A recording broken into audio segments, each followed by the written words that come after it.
Greetings, lore masters. Tonight, our chronicle covers the obsession that drives a hero to scour every dusty corner of a continent, turning over rocks and rummaging through ancient urns, all for the promise of a legendary reward. We're going to explore the most arduous, tedious, and sometimes maddening collection quests in the province of Skyrim, examining the prizes at the end of the road to answer one simple question. Was it worth the heartache? We'll be walking through damp caves, scaling frozen peaks, and sneaking into high-security diplomatic parties, feeling the weight of the loot in our packs and the weariness in our boots. Let's be honest, you probably wouldn't survive a trip to Cold Harbour without some serious enchanted gear, and you certainly won't survive these quests without a lot of patience. So before you get comfortable, take a moment to like the video and subscribe, but only if you genuinely enjoy what I do here. Wherever you are listening from, whether you're tucked away in a high-rise in Tokyo or watching the rain fall in a quiet village in Derbyshire, go ahead and let us know your location and the local time in the comments. It is always grounding to see how far our campfire circle extends. Now, dim the lights, maybe turn on a fan for that soft background hum, and let's ease into tonight's journey together. The Dragonborn stands in the centre of the ragged flagon, the air thick with the smell of stagnant water and old timber. In their pocket, or rather buried deep within the magical recesses of an adventurer's backpack that somehow holds 30 cheese wheels and a warhammer, sits a small pinkish gem floating inside an ornate gold box. It is labelled simply, Unusual Gem. For the uninitiated, this object is innocuous. It glimmers in the torchlight, pretty enough to fetch a decent price at a merchant's stall. But for those who have walked this path before, that floating stone is a harbinger of a long, arduous migraine. It is the beginning of No Stone Unturned, a quest that has likely caused more sighs of frustration than any dragon attack in the history of the Fourth Era. The journey begins not with glory but with a refusal. You try to sell the gem, and no merchant will touch it.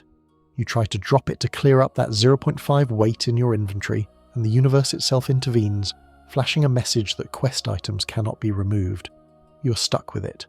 And so, the Dragonborn finds themselves in the Ratway beneath Riften, speaking to Vex, the Thieves Guild's resident infiltrator and appraiser of high-value goods. She takes one look at the stone and tells you exactly what you didn't want to hear. It is a Stone of Barenziah, and it is worthless on its own. To make it valuable, you need the other 23. 24 stones, scattered across the entirety of Skyrim. No quest markers, just you, the map, and a desperate hope that you haven't missed one in a dungeon you cleared 40 hours. Ergo, this brings us to the first leg of our marathon. The hunt for the Stones of Barenziah is less of a quest and more of a tour of Skyrim's most exclusive real estate. The Dragonborn is forced to become a burglar of the highest order, not necessarily for gold, but to clear out their quest log. One stone sits on the bedside table of the Jarl of Whiterun. Another rests in the Archmage's quarters at the College of Winterhold. There is one in the Dark Brotherhood Sanctuary, which presents a unique problem if you decided to destroy the Brotherhood earlier in your career. A frantic realization that sends many adventurers reloading saves from 3 weeks prior. The narrative of this collection is one of intrusion.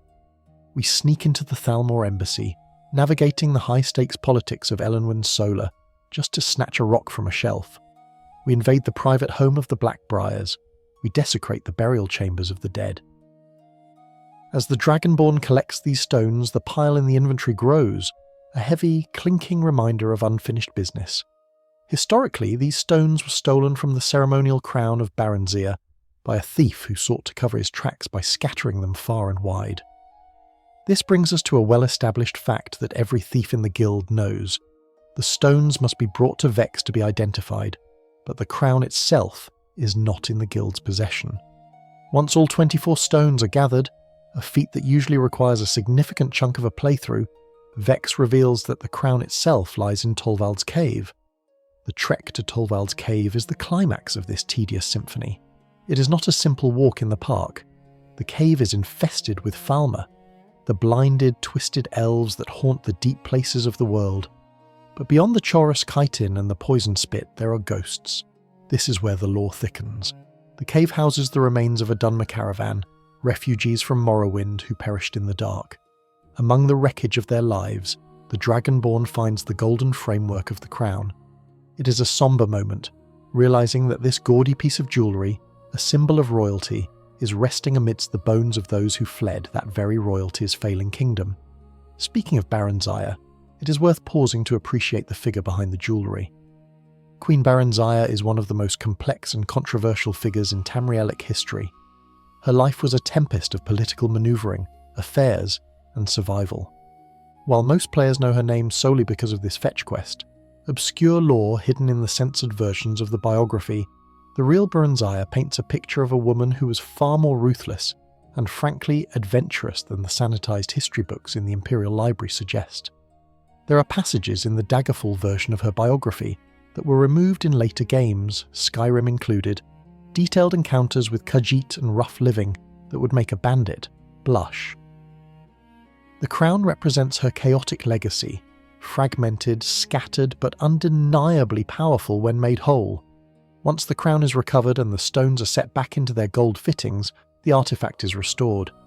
It sits on a bust in the Thieves' Guild's cistern, a permanent trophy of your persistence. But you don't get to wear it. You don't get to parade around Solitude looking like royalty.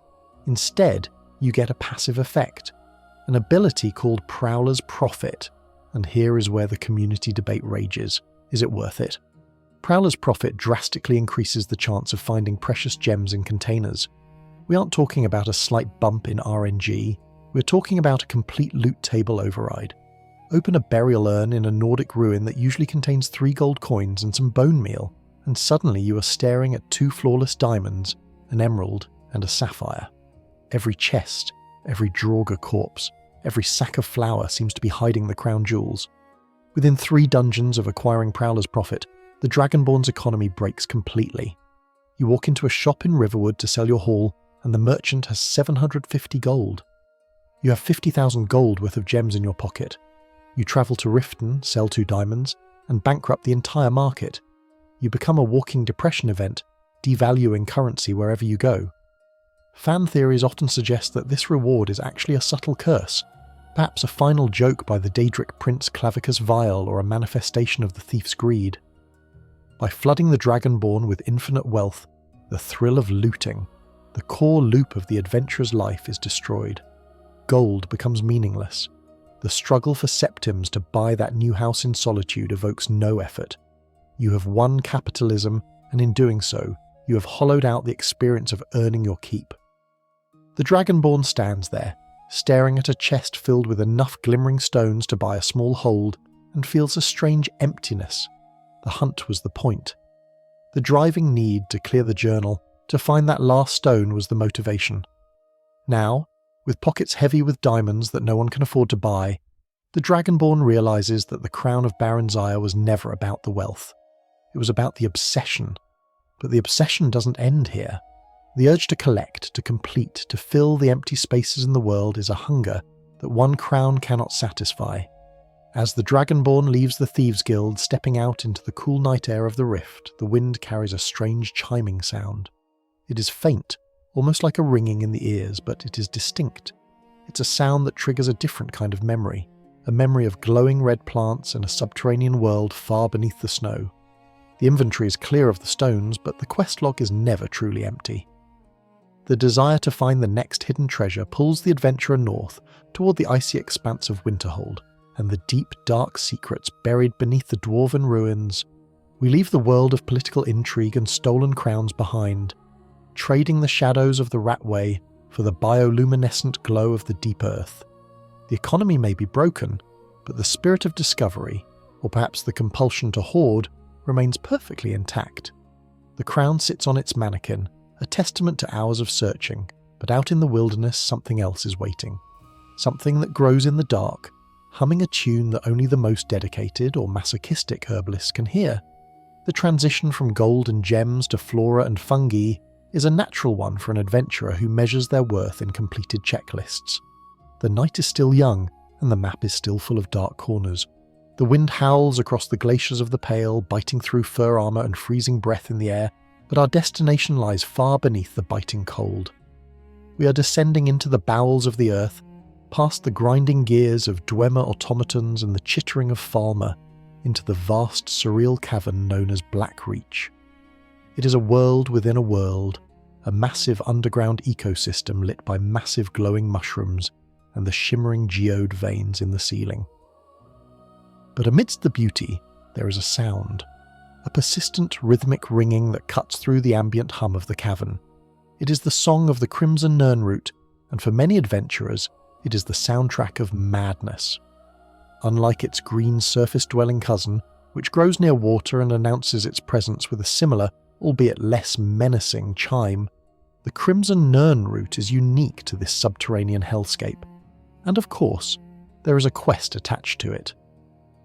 A return to your roots tasks the Dragonborn with collecting 30 of these noisy red plants. The quest begins innocuously enough. You stumble upon Sinderian's field laboratory, a small Dwemer hut nestled in the dark expanse of Blackreach. Inside you find the skeleton of Sinderian, an Altmer alchemist familiar to veterans of the Oblivion Crisis. He spent his final days down here, obsessed with these crimson specimens, eventually succumbing to the dangers of the deep. His journal details his research and his goal, to unlock the potential of the Crimson Nirnroot. Naturally, the Dragonborn decides to pick up where the dead elf left off. Scouring Blackreach for 30 specific plants is a distinct kind of torture. The cavern is massive, confusing and dark. You find yourself running in circles, guided only by that incessant ringing sound. You hear it to your left, you turn, and see nothing but gloom.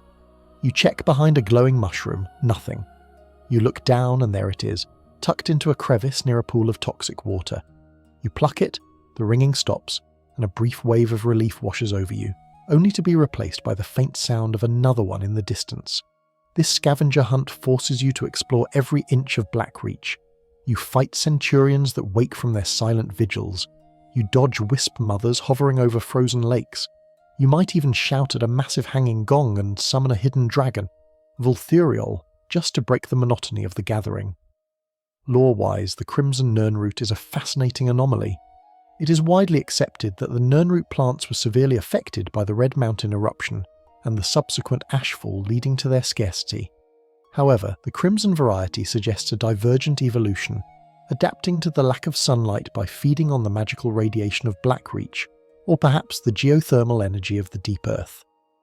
Sinderian's notes, the core in-game fact here, reveal that he believed the Crimson Nirnroot held catalytic properties far superior to the common green variety capable of amplifying alchemical mixtures to unprecedented levels. But there is an obscure tidbit hidden in the game files and deeper lore discussions.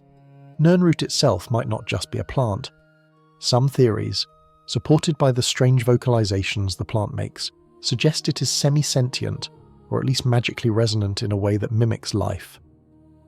In the Elder Scrolls 4, Oblivion, Sinderian mentions that Nirnroot glowed with an inner light, and refused to grow in soil that wasn't touched by magic. The Crimson variant, thriving in the magical saturation of Blackreach, is essentially a supercharged battery of magical potential. After hours of stumbling through the dark, fighting off Falmer patrols, and possibly muting your television to escape the ringing, you finally gather 30 samples. You ascend to the surface, blinking in the sunlight, and travel to Serethi Farm to deliver the samples to Avrusa Serethi, Sinderian's former apprentice. She's grateful, takes the samples, and rewards you with a book. But the real reward is the passive ability, Sinderian Serendipity. This ability gives you a 25% chance to create a duplicate potion when alchemy is performed. On paper, it sounds modest, a 1 in 4 chance. But for a master alchemist, this is game-changing. Imagine crafting a potion of Fortify Enchanting that requires rare ingredients like Ancestor Mothwings or Blue Butterfly Wings. Suddenly you have 2. You effectively double your output of high-value, game-breaking elixirs. The community debate around Sinderian Serendipity usually centers on utility versus sanity. Is a 25% duplication chance worth 3 hours of wandering around Blackreach? For the casual player who just buys health potions from Belethor, absolutely not. But for the min-maxer, the player who crafts potions that boost smithing by 130% to forge weapons that can one-shot Alduin, this passive is essential. It represents efficiency. It represents the pinnacle of alchemical mastery. However, there is a lingering side effect. Long after the quest is done, players report a phantom ringing. You'll be walking through the silent forests of Falkreath, miles away from Blackreach, and you'll swear you hear that chime. It's a bit of PTSD from the deep. The Crimson Nirnroot digs into your psyche. And let's consider the tragic implication of the reward. You are benefiting from Sindarian's death. He died down there, alone in the dark, clutching his research. By completing his work, you validate his obsession, but you also profit from his sacrifice. The serendipity is that you survive to use it. With the ability unlocked and the ringing finally fading from your ears, mostly, the Dragonborn leaves the alchemist's farm. The inventory is lighter, but the thirst for collection is rarely quenched so easily. The path leads us from the organic magic of plants to the spiritual residue of souls. We move from the physical underground of Skyrim to a plane of existence that sits outside of mortality entirely. The Soul Cairn awaits. It is a place of purple skies, skeletal towers, and lightning that strikes silently. It is a dumping ground for souls trapped in black soul gems, a purgatory of eternal wandering. And somewhere in that bleak landscape a ghost is waiting. A ghost with a very familiar voice and a very long manuscript that he has managed to lose.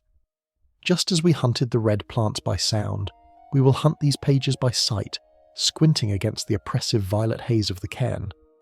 The Dragonborn, now a master gatherer of stones and weeds, prepares to become a literary agent for the deceased.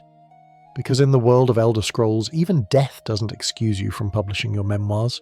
The air in the Soul Cairn tastes like ozone and stale ash. The skies are bruising purple, bruised and silent, save for the occasional crack of lightning that carries no thunder.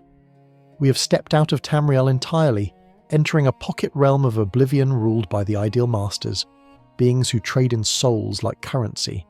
It's a depressing place filled with the wandering spirits of cows, bandits, and the occasional unlucky hero. But amidst this bleakness stands a figure who radiates a strange, ghostly charisma. He's a Dunmer, stripped to the waist, with a familiar rasp to his voice. Saint Jiub, the eradicator of the winged menace. The very first face many of us saw on a boat to Morrowind back in the Third Era. Finding Jiub here is a punch of nostalgia for longtime fans, but his situation is less than heroic. He's dead, obviously, trapped in the Soul Cairn after being soul-trapped during the Oblivion Crisis by a Dremora while he was busy writing his autobiography. And true to the nature of this realm, his life's work, the pages of his magnum opus, has been scattered across the wasteland. The quest, Impatience of a Saint, begins. 10 pages. Just 10. It sounds manageable compared to 24 stones or 30 ringing plants, but the Soul Cairn is not a place designed for navigation. There are no landmarks, only repetitive skeletal structures and identical black masonry. The map is a useless smudge of grey fog. You are effectively blind. Hunting for Jiub's Opus pages is an exercise in spatial confusion. You wander aimlessly, fighting off bonemen and wrathmen, squinting at the ground for scraps of paper that blend perfectly with the grey dust. You find page 1 near a wall. Page 8 is on a pedestal in the middle of nowhere. Page 5 is guarded by a Reaper gem fragment. There is no logic to their placement, only the chaos of a realm where time and space are suggestions rather than rules. The core in-game fact here is Jiub's legacy. He is canonized as a saint by the Tribunal Temple, and later the New Temple, for driving the cliff racers, those screeching pterodactyl-like annoyances, out of Vardenfell. Every player of the Elder Scrolls III, Morrowind holds a special place in their heart for Jiub, solely because cliff racers were the bane of early-level exploration. Hearing him recount his glory days, even as a ghost, adds a layer of tragic comedy to the quest. He died a hero, only to end up in a cosmic lost and found. Obscure lore from the Dawnguard expansion reveals that Jiub was actually killed in his home in Kvatch. When the Oblivion Gate opened, he was focused on his writing, ignoring the chaos until a Dremora kicked in his door. He didn't go down fighting a grand battle. He was simply harvested while trying to finish a sentence. It's a mundane end for a legend, emphasizing the cruel indifference of the Daedra. After hours of running in circles, getting stuck on geometry, and consulting online guides because nobody finds page 6 on their own, you return the complete manuscript to Jiub.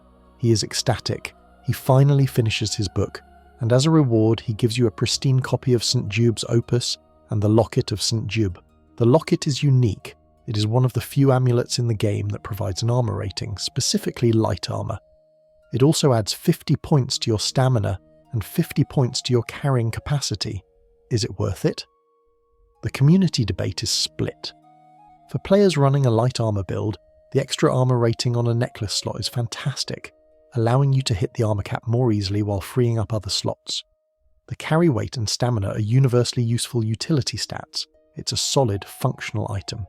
However, the worth is often weighed against the misery of the soul cairn. Many players loathe this zone. It's dreary, visually repetitive and depressing. Spending an extra 2 hours here just to help a ghost write a book feels like punishment. The reward is good, but the cost is your own mental well-being and eye strain from staring at purple fog. Yet, there is a sentimental value. Helping Jiub feels like repaying a debt to an old friend. He woke us up on that boat. He asked us our name. He was the first NPC to acknowledge our existence in the 3D era of Elder Scrolls. Freeing his mind, if not his soul, provides a sense of closure to a character arc that spanned 200 years and 2 games. As you leave Jiub to his eternal writing, clutching the locket that bears his name, you turn your back on the soul cairn. You step through the portal, back into the crisp air of Skyrim, grateful for the colour green and the sight of the sun. But the itch returns. The locket is nice, but it's just one item, and Skyrim is full of ruins that hold far more ancient and powerful secrets. We trade the spectral for the technological. The Dwemer, the Deep Elves, left behind more than just steam vents and spiders. They left behind a material so rare, so powerful, that wars were fought over it. Ethereum. Deep in the Reach, a ghost of a different kind awaits. Catria, an adventurer who died chasing a legend. She doesn't want you to find pages, she wants you to find shards of blue crystal that glow with a rhythmic pulse. The quest, Lost to the Ages, is calling, and unlike the aimless wandering of the soul cairn, this one will take us on a grand tour of Dwemer engineering, culminating in a prize that bends the rules of character progression itself. The ethereal crown is not just a piece of jewellery, it is a key to unlocking the potential of the stars. But to get it, we have to navigate the traps, the Falmer, and the tragic history of a civilization that disappeared in a blink. The Dragonborn checks their map, spotting the locations of the Ethereum shards, and sets off. The purple haze of the soul cairn fades from memory, replaced by the brass and steam of the dwarves. We leave the spectral gloom of the soul cairn for the metallic echoes of the deep earth. The transition is jarring, from the silence of dead souls to the rhythmic hissing of steam pipes and the grinding of brass gears. We are hunting Ethereum, a luminescent blue crystal that the Dwemer valued above gold, and we are not doing it alone. We are guided by Catria, a Nord adventurer who died seeking the very treasure we now pursue. Her ghost haunts the ruins of Arkenthams, a tragic figure who fell to her death just inches from discovery. Her research stolen by a rival who took the credit but lacked the skill to finish the job. Lost to the Ages is widely regarded as one of the best quests in Skyrim, a sentiment shared by lore buffs and loot goblins alike. It begins with a simple premise: find 4 shards of pure Ethereum to forge a key. But the execution is a grand tour of Dwemer history. The shards are not lying in a chest, they are heavily guarded. One is in Arkenthams, protected by a tonal lock puzzle that requires shooting spinning kinetic resonators in a specific order. Fail, and the room fills with crossbow bolts and angry automatons. Another is in Roldbthar, buried at the end of a long arduous dungeon crawl filled with Falmer and Chorus. The third sits in Mzulft, specifically in the Dwarven storeroom, which feels like a freebie until you realise you have to unlock a master level door or pick a specific pocket. The fourth is in Deep Folk Crossing, sitting innocuously on a plinth in the open air, a rare moment of fresh air in this subterranean saga. The lore behind Ethereum is fascinating. It is not just a rare mineral, it is raw magical energy crystallised. The Dwemer cities of Skyrim formed an alliance to mine and process it, constructing the Ethereum Forge. But, true to Dwemer nature, they couldn't share. Greed and paranoia led to the Ethereum Wars, a conflict that weakened their civilization significantly before their eventual disappearance. The shards we collect are the remnants of a seal designed to lock the Forge away forever, preventing anyone from monopolizing its power again. Once the shards are united and the Ethereum crest is forged at the ruins of Bethaft, the ground shakes. A massive tower rises from the earth, revealing an elevator that plunges us into the molten heart of the mountain, the Ethereum Forge. It is a sight to behold. Rivers of lava, massive hammering pistons, and the Forge Master, a unique centurion that breathes fire and summons helpers. It is a boss fight worthy of the build-up. After scrapping the Forge Master, you are presented with a choice. You can forge one of 3 items: the Ethereal Shield, the Ethereal Staff, or the Ethereal Crown. Let's be real, there is only one correct choice. The community debate on this is almost non-existent because the winner is so clear. The Ethereal Crown is a game changer. Its effect is unique.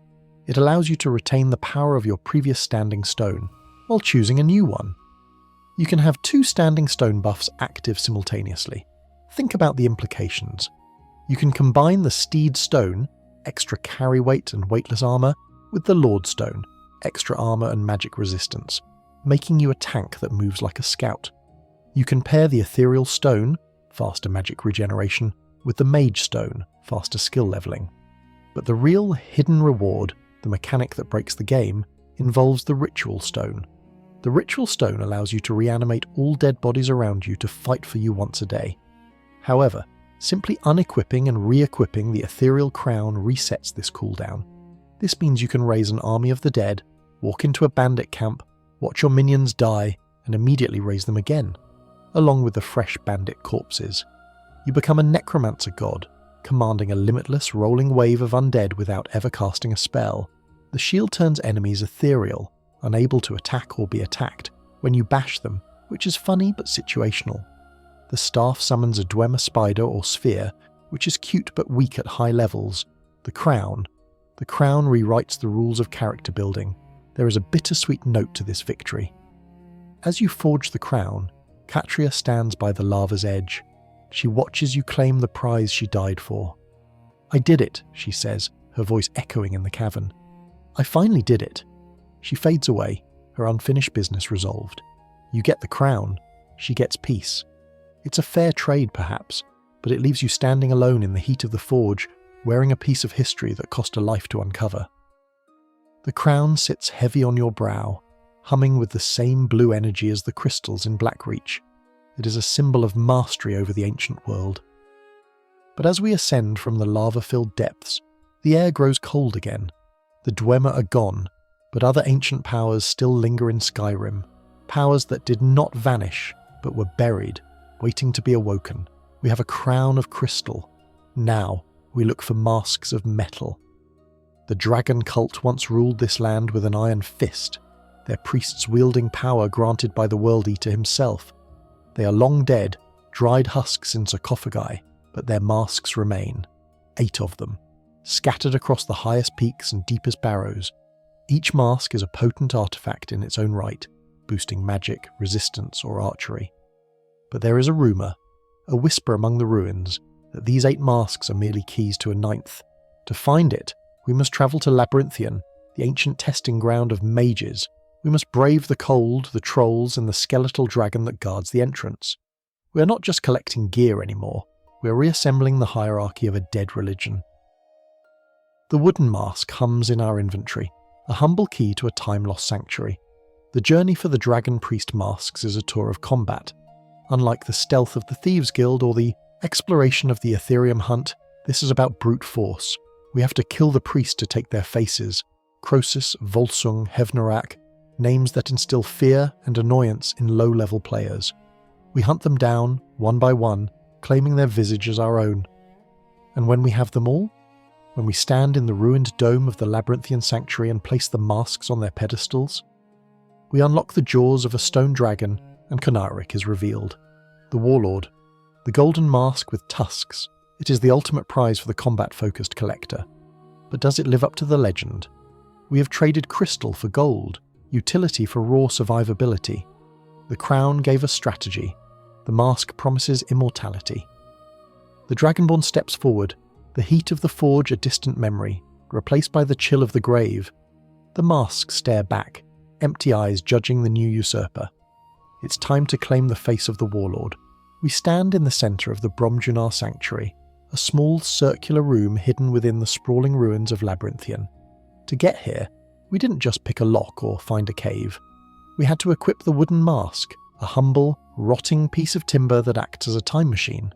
When worn inside the ruined barrow, the world shifts.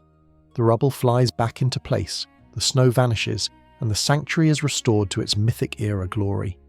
It is a chilling reminder of the power the dragon cult once held, the ability to anchor a moment in time, preserving their holy site against the erosion of centuries. Before us stands the dragon shrine, a stone bust with 8 empty slots. We have spent countless hours hunting down the 8 high-ranking dragon priests of Skyrim to fill these slots. We battled Croesus on a snowy peak while simultaneously fighting a dragon. We waded through the flooded halls of Valtium to silence Hevnorak. We endured the endless Draugr waves of Skuldafen, a location you can only visit once, to tear the mask off Nahkrin's face. If you missed that one, you're out of luck, or using console commands, a design choice that has caused more rage quits than perhaps any other missable item in the game. As we place the masks one by one, Volsung, Moroke, Otar, Ragot and the rest, the stone jaws of the central bust groan open. Inside rests the final prize, Konarik. The mask is gold, tusked and menacing. Its name translates from the dragon language as Warlord. Lore-wise, this mask was likely not worn by a single priest, but was a ceremonial title or a mantle passed to the supreme leader of the cult in times of dire crisis. Some fan theories suggest that Konarik was intended for the Dragonborn themselves, the ultimate warlord of the Dova, or perhaps for a priest who was meant to challenge Alduin's rule. The fact that there is no Konarik boss fight, no mummified corpse wearing this mask, supports the idea that the seat was empty when the cult fell. We are claiming a crown that has no king, so is Konarik worth the genocide of the Dragon Priest leadership? The mask provides no static stat boosts like 20% better bowing or 100% magicka regeneration. Instead, it offers a unique, reactive enchantment. When the wearer's health drops below 15%, there is a chance the mask will trigger a grand healing spell, restoring a massive chunk of health. It also has a chance to cast a flame cloak that damages nearby enemies. And rarest of all, it has a tiny chance to summon a spectral dragon priest to fight by your side. The community is divided on Konarik. For a high-level character who rarely drops below 15% health, the mask is effectively a paperweight. You might wear it for 100 hours and never see the effect trigger because you are too busy chugging potions or simply not dying. It is a reactive defensive tool in a game that rewards proactive offense.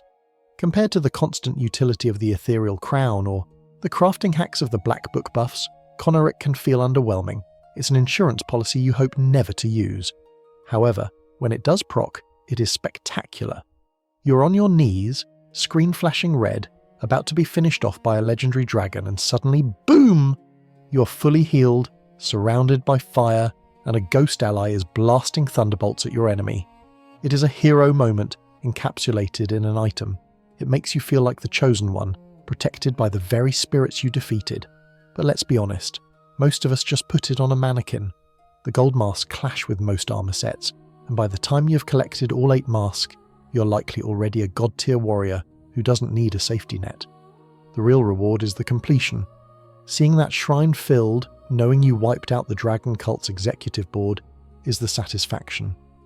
Leaving Labyrinthian, we take off the wooden mask, and the sanctuary dissolves back into ruin. The snow returns, the silence returns. We have the warlord's face in our pack, but the itch to collect persists. We have conquered the mainland, plundered its deepest ruins and highest peaks. The map of Skyrim is looking a bit too familiar. It's time to leave the province. A boat ride to Solstheim awaits. The island of Ashendy is a place where Dunmer culture clashes with Skarl tradition, and where the influence of Hermaeus Mora seeps from the stones. But we aren't here for books just yet. We are here for gems. Strange, resonant gems that hum with a tonal frequency similar to the Dwemer machines but different. In the dwarven ruin of Kagrumes, there is a console that demands a specific pattern of resonance gems.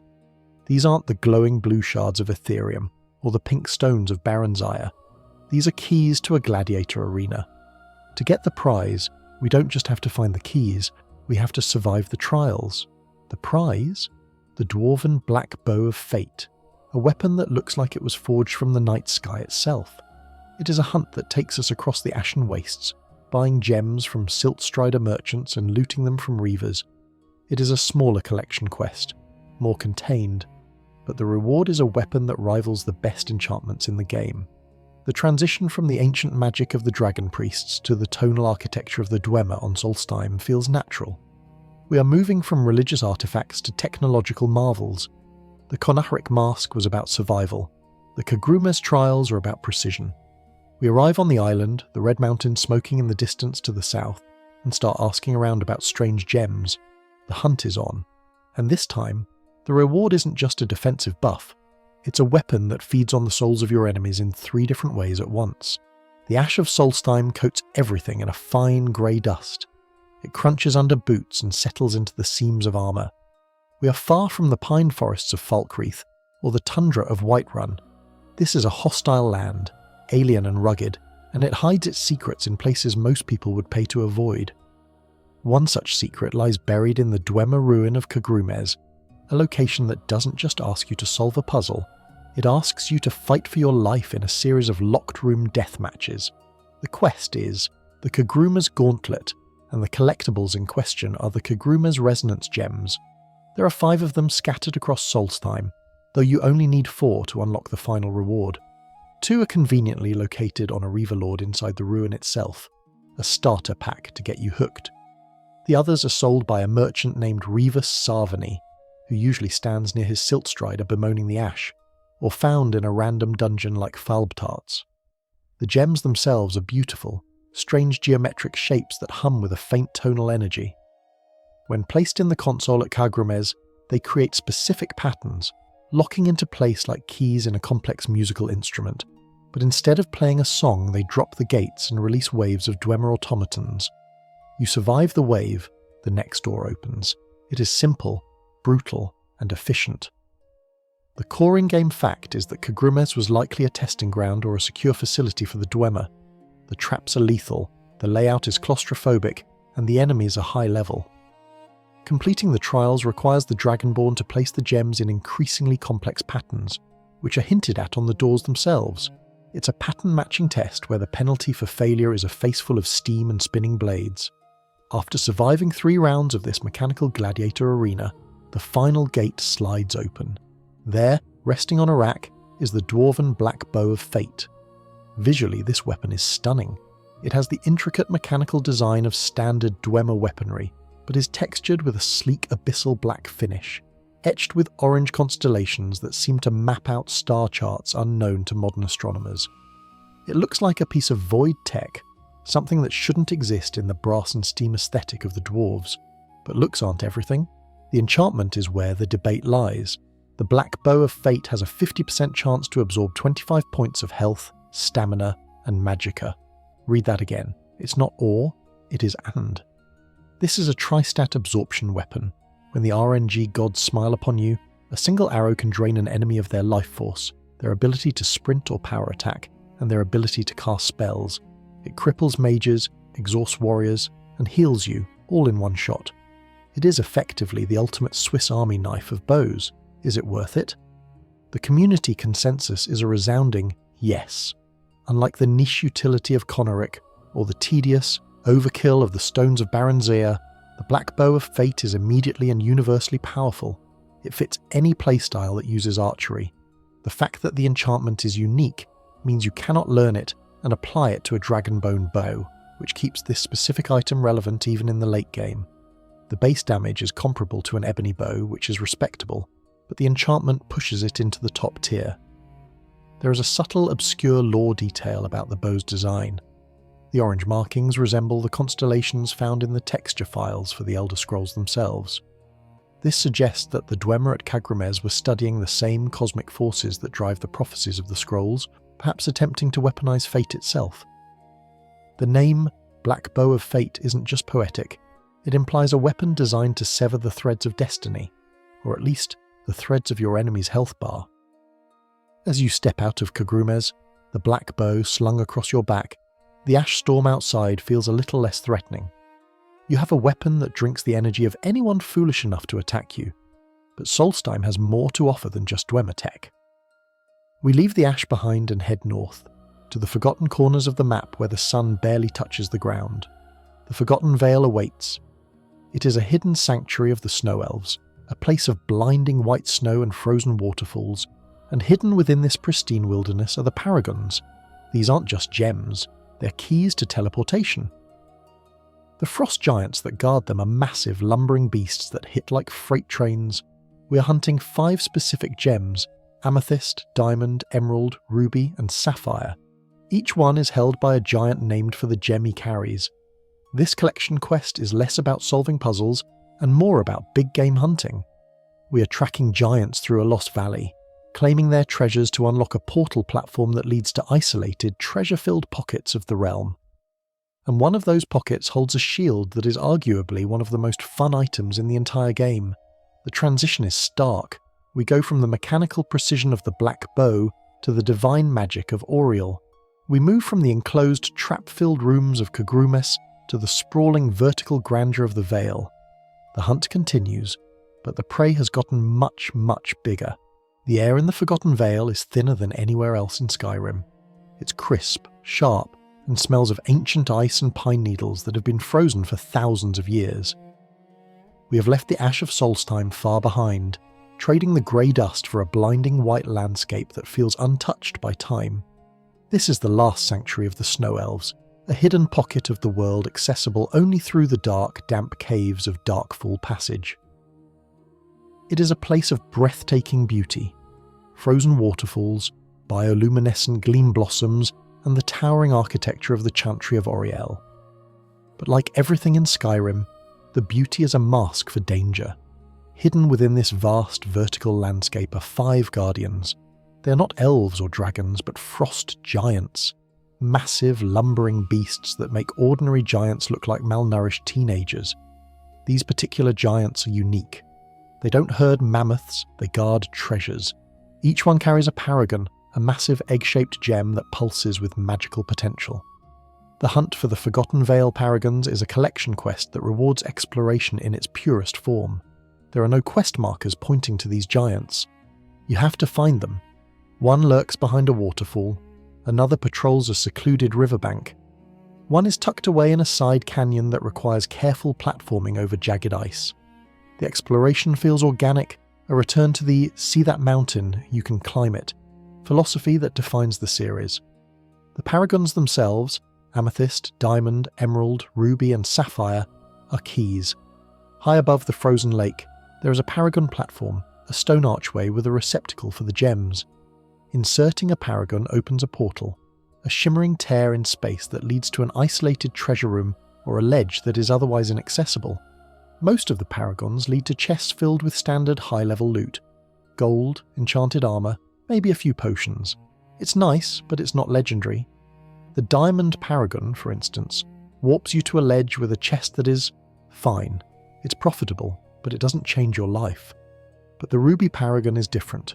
You find the ruby paragon on a frost giant located in the inner sanctum area, past the frozen lake, near the glacial crevice. Once you claim the gem from his cold, dead hands and bring it back to the platform, the portal opens to a dense forested area known as the Forgotten Vale Forest. It's a strange, isolated pocket of greenery amidst the ice, and there, carried by a Falmer warmonger who is clearly having a very bad day, is Auriel's shield. Auriel's shield is one of the most mechanically unique items in the game. It is an heavy armour shield, though it looks distinctly elven, that matches the set of the ancient snow elf armour worn by Knight Paladin Gelebor. But unlike standard shields that just block damage, this one eats it. The enchantment describes it as storing the energy of blocked attacks. Visually, this is communicated beautifully. As you block blows, an arrow here, a sword swing there, a fireball, the shield begins to glow. It pulses with light, growing brighter and brighter as it absorbs kinetic energy.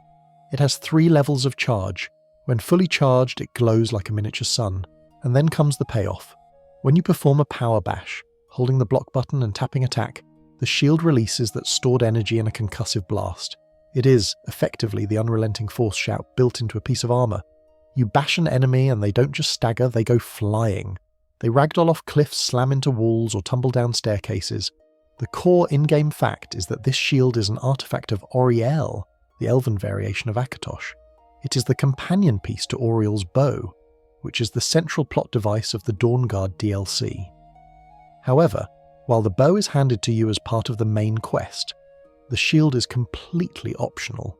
You can easily finish the entire expansion without ever knowing it exists if you don't bother to hunt down the frost giants.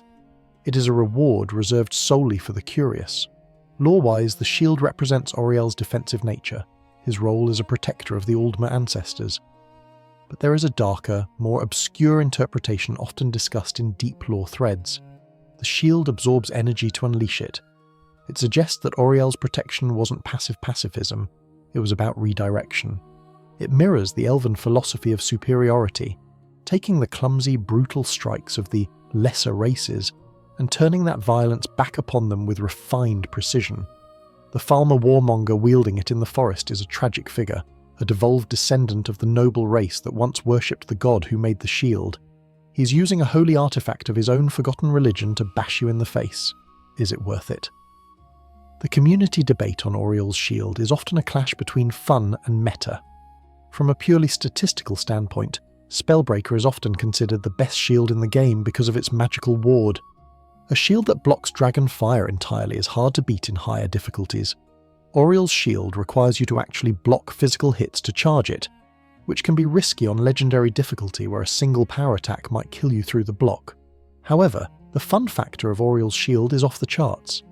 There is nothing quite as satisfying as charging the shield on a few weak bandits and then launching their leader off a mountain.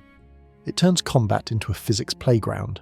It allows for crowd control without spending magicka or waiting for a shout cooldown. For a paladin build or a classic sword and board warrior, it adds a layer of resource management, managing the shield charge, that makes blocking engaging rather than passive. Plus, it looks incredible.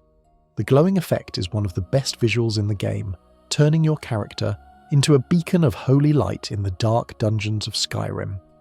The hunt for the paragons also serves as a perfect excuse to spend more time in the Forgotten Vale, which is arguably the most visually stunning zone Bethesda has ever created. The music is haunting, the atmosphere is heavy with lost history, and the isolation is palpable. You feel like an archaeologist uncovering the final secrets of a dead civilization. Once the shield is strapped to your arm, and you've had your fun launching Falmer off the icy bridges, the quiet of the Vale begins to settle in. We have collected the artifacts of the gods, Auriel's bow and shield. We have delved into the history of the Snow Elves, but there is a primal side to the Dragonborn that these elegant, holy artifacts cannot satisfy. A side that prefers fur and bone to gold and moonstone.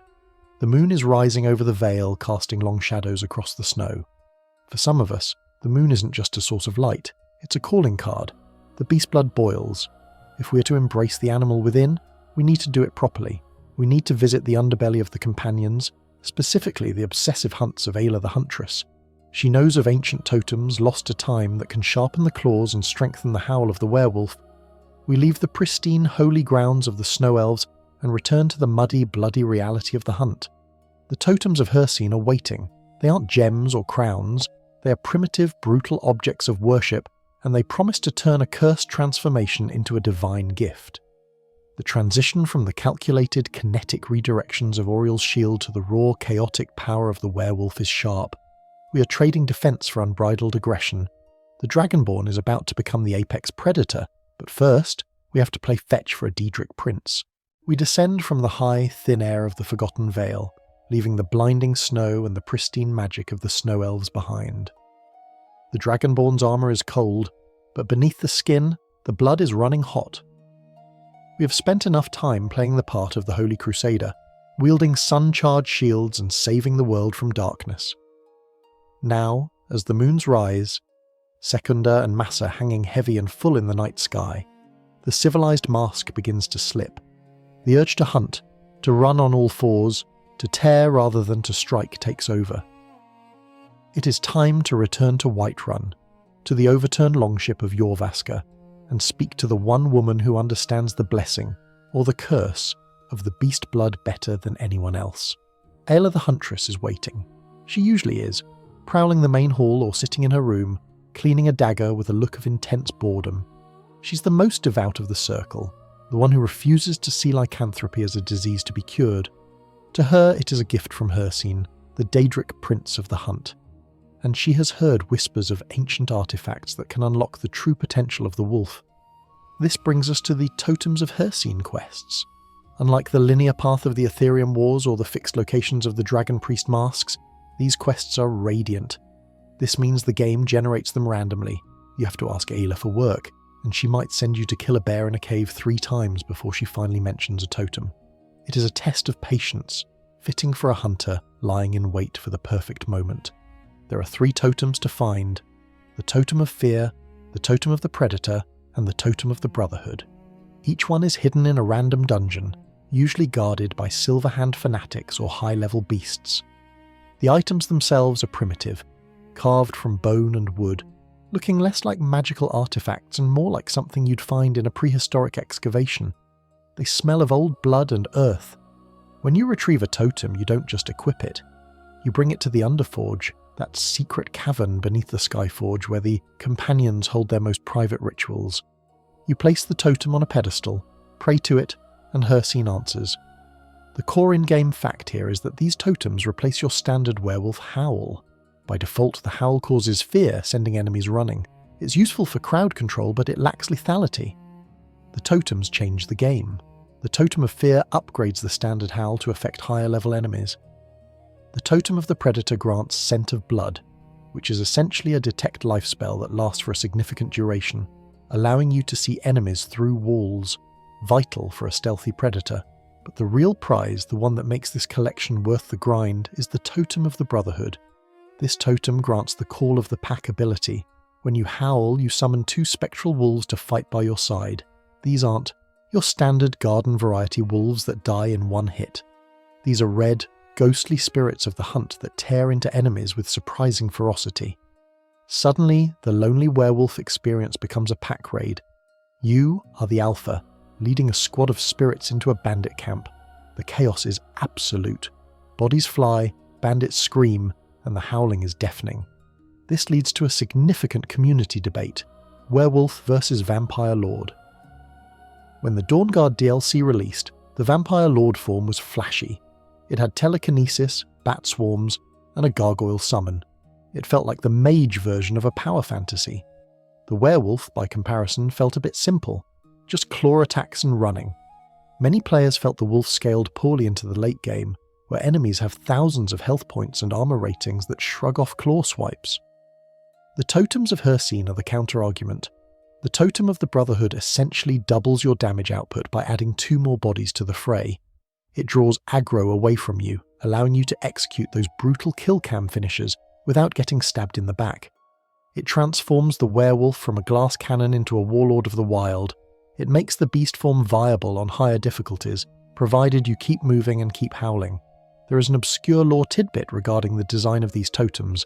In the lore of the Reachmen, the native Breton tribes of the Reach who worship Hircine with terrifying devotion, Hircine is known by 5 aspects.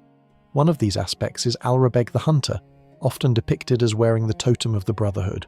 Another is Urikenbeg the Great Stag, associated with the Totem of the Predator. The fact that Ayla sends us to retrieve these specific totems suggests that the companions, despite being Nords who supposedly hate magic and Daedra worship, are unknowingly, or perhaps knowingly, practicing rites that align closely with the old ways of the Reachmen witch covens. It's a dark irony. The celebrated heroes of Whiterun are using the same dark magic as the Forsworn they are paid to kill. The atmosphere in the Underforge when you complete the set is palpable. The room is dark, lit only by the embers of the forge and the glow of the totems. You stand there, a beast in human skin surrounded by the bones of your ancestors' faith. You have embraced the monster. You have optimized the monster. Is it worth it? If you enjoy the werewolf playstyle, absolutely. Without the totems, the beast form feels like a novelty, something you use to travel fast or for a quick laugh. With the totems, specifically the Brotherhood, it becomes a legitimate combat stance. The feeling of sprinting across the tundra with 2 spectral wolves flanking you is one of the most immersive hunter experiences the game offers. It taps into that primal fantasy of being one with the wild, a force of nature that civilization cannot tame. However, the randomness of Ayla's quest giving can be maddening. You might clear 5 animal dens before she gives you the next totem quest. You'll find yourself shouting at your screen, "Ayla, I don't care about the saber cat in Greewater Grotto, give me the bone." It's a grind that tests your dedication to the lifestyle. If you rarely transform, these totems will just gather dust in the Underforge, unseen and unused. But let's assume you've done it. You have the pack. You have the scent. You have terrorized the local bandit population to the point where they probably tell ghost stories about you. The beast blood is sated, at least for now. The adrenaline fades, the fur retracts, and the Dragonborn is left standing in the Underforge, naked, because the game still hasn't figured out how to keep your clothes on after transformation, and covered in mud. Time to put some clothes on and get back to business. Real business. We have spent enough time in the wild. We have hunted with ghosts and gathered berries in the dark. But there is one collection quest that is entirely about the city. It's about the hustle. It's about taking things that don't belong to you, not for the sake of a god or a prophecy, but for the cold, hard clink of coin. The Thieves' Guild has been our home base for the Stones of Barenziah, but there is another shelf in the cistern that looks suspiciously empty. Delvin Mallory, the gruff, bald Breton with a cynical outlook on life, has a special list. He calls it the Litany of Larceny. It's a fancy name for a shopping list of unique items found during the main Thieves' Guild questline. Most players miss these. You're too busy listening to Mercifrey complain or trying not to trip a wire to notice the specific vase or the unique statue sitting on a table. But for the Master Thief, these items are the mark of a true professional, and the reward isn't just gold, it's the transformation of the guild itself. We are trading the scent of pine and blood for the smell of sewers and stolen goods. The Dragonborn adjusts their cowl, checks their pockets, and prepares to rob the rich blind. Again. But this time, we are keeping the trophies. The smell of wet dog and dried blood fades as we leave the Underforge, replaced instantly by the familiar comforting stench of the rift and sewers. We are trading the primal howl of the wolf for the hushed whisper of the thief. The transition is jarring but necessary. In Skyrim, power comes in many forms. Sometimes it's a roar that terrifies a giant, and sometimes it's the ability to lift a key off a guard's belt without him ever pausing his patrol. We are back in the Ragged Flagon, the drinking hole for the criminally inclined, standing before Delvin Mallory. Delvin is a man who has seen it all. He's cynical, he's tired, and he's arguably the most critical NPC for anyone who wants to truly complete the Thieves' Guild storyline. While Vex handles the Stones of Barenziah, that headache we discussed back in Section 1, Delvin manages a more refined collection known as the Litany of Larceny. This isn't a fetch quest in the traditional sense. There are no quest markers explicitly telling you, go here, get the statue. Instead, these are unique items scattered throughout the main Thieves' Guild questline missions. They are missables. If you rush through the Golden Glow Estate mission, focused solely on burning the beehives, you will walk right past the Queen Bee statue on the bedside table. If you're too busy dodging the poison gas in the East Empire Company warehouse, you will miss the East Empire shipping map sitting on a desk in the supervisor's hut.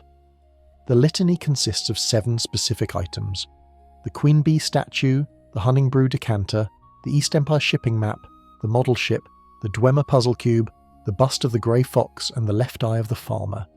The collection process is a test of observation. It forces the Dragonborn to slow down. When you are infiltrating the Dwemer Museum in Markarth, stealing Calcelmo's research, the Dwemer puzzle cube is sitting right there, begging to be taken.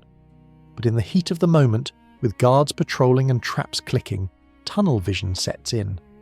Many a master thief has returned to the guild, high-fiving everyone for a successful job, only to realise they left the trophy behind. And the cruel twist: often you cannot go back. Locations like the Thalmor Embassy are locked down after the mission. If you missed the opportunity, that shelf in the cistern stays empty forever, unless you glitch your way back in, which is a thief skill in its own right. The core in-game fact is that you must bring these items to Delvin. He buys them from you for a decent sum of gold, but unlike standard loot that disappears into the merchant's void, these items reappear. They are displayed on the shelves behind the guildmaster's desk in the cistern. As you collect them, that empty, depressing stone wall transforms into a museum of your crimes, but the visual trophy case is just the surface. The real reward is the revitalization of the guild itself. The Litany of Larceny is tied to the broader restoration of the Thieves' Guild. By completing these collections and the radiant jobs Delvin and Vex assign, fishing jobs, numbers jobs, sweep jobs, the guild physically changes. New merchants move into the flagon. The cistern fills with new recruits. Banners are hung. The place stops looking like a sewer and starts looking like a headquarters. And then there is the Guildmaster's tribute chest. Located in front of the Guildmaster's desk, this chest is the ultimate passive income stream. As you restore the Guild's influence in the major holds of Skyrim, Markarth, Solitude, Whiterun, Windhelm, this chest begins to spawn loot periodically. Gold, gems, lockpicks. It's not a one-time reward, it refills. It is the Thieves Guild paying you dividends. You become the CEO of organised crime, and this chest is your quarterly bonus. Is it worth it? The community debate here is interesting. Economically, by the time you have restored the guild to its full glory, you're likely already rich. You've probably crafted thousands of daggers or brewed potions worth millions. The 800 gold appearing in the chest every week is pocket change. You don't need it. However, the psychological reward is immense. Skyrim is a world that often feels static. You kill a dragon, and the guards still ask if someone stole your sweet roll. You save the world, and Nazim still condescends to you in the Cloud District. But the Thieves Guild offers tangible, visual progression. You see the recruits training, you see the shelves filling up, you see the bustling market in the Flagon. You took a dying organisation and rebuilt it from the ground up. The Litany of Larceny is the physical proof of that journey. There is also a fantastic piece of obscure lore hidden in one of the items, the bust of the Grey Fox.